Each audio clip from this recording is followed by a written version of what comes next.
Саламатсыздар ма, құрметті әріптестер. Мен Айнагүл Жұмажанқызы, Атырау қаласындағы Оңайбай Көшеков атындағы Атырау агролы-техникалық колледжінің информатика және арнайы пән оқытушысымын.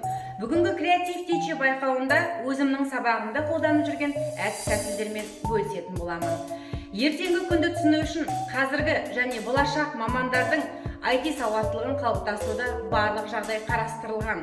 Алдарыңызда қазіргі студент және болашақ жастардың қысқа да нұсқа жұмыс жасауы, сонымен қатар сабақ барысында пәнге деген қызығушылығын ояту. Ендеше, сіздерге бүгінгі өзімнің сабағымда өтетін әдіс-тәсілдермен бөлісетін боламын. QR код, Google форма, Learning Apps. Бірінші тәсіл QR код мүмкіндіктері. QR код әдіс тәсілдері бұл сабақта студенттердің білімін жылдам бағалауға арналған ыңғайлы бағдарлама. Барлық студенттер мен кабинет ішіндегі аз уақыт ішінде сауалнама жүргізуге мүмкіндік береді.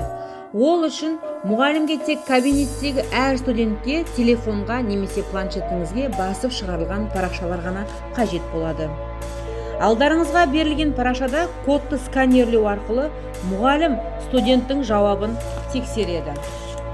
Ең маңыздысы оқытушының уақытын үнемдеуге, қағаз бастықтан айыруға таптырмас құрал деп білемін. Қазіргі цифрландыру заманында әр сабағымызды цифрлық әдістерді қолдана білсек, сабағымызды қызықты да әсерлі өтетініне сенімдімін. Екінші тәсіл Google формада тест құрастыру. Қазіргі таңда тестілеу барысында қолдануға бірден-бір қолжетімді программа Google форма болып саналады. Біздер PISA халықаралық зерттеуіне Google форма арқылы дайындық тест тапсырмаларын жасадық. Мысалы, ағылшын пәні бойынша бірінші нұсқаны сіздерге ашып көрсетейін. Яғни ашылған бірінші нұсқа бойынша студенттің аты жөні, оқу тобы, тест тапсырмаларының салынғанын көруге мүмкіндік бар. Енді әрмен қарай ответы батырмасын басу кезінде бізбен қаншалықты студенттердің байланысқанын көруге болады.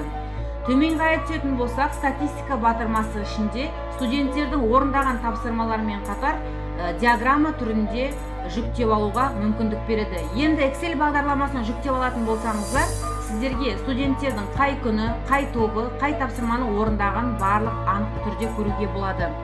Статистика батырмасына бару арқылы қосымшасына сіздер бұны как PDF ретінде жүктеп алуға мүмкіндік туғызады.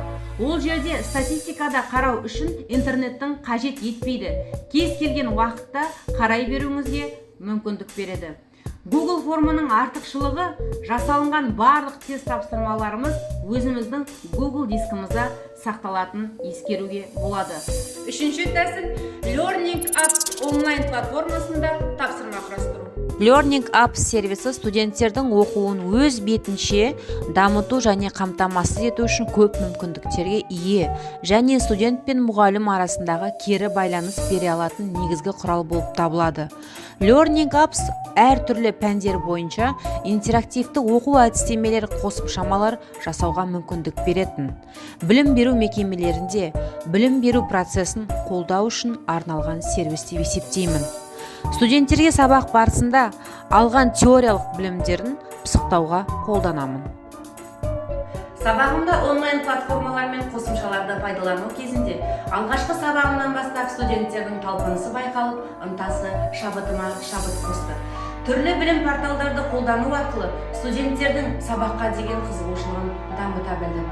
Оны студенттердің жасалынған кері байланыс арқылы байқауға болады. Осыған орай ағылшын ғалымы Уильям Уордтың жақсы сөзі бар. Жай мұғалім хабарлайды, жақсы мұғалім түсіндіреді, керемет мұғалім көрсетеді, ұлы мұғалім шабыттандырады дегендей, әр оқытушы өзінің сабағында интерактивті тәсілдер мен онлайн платформаларды қолданса, нұр үстіне нұр болар еді. Назарларыңызға рахмет.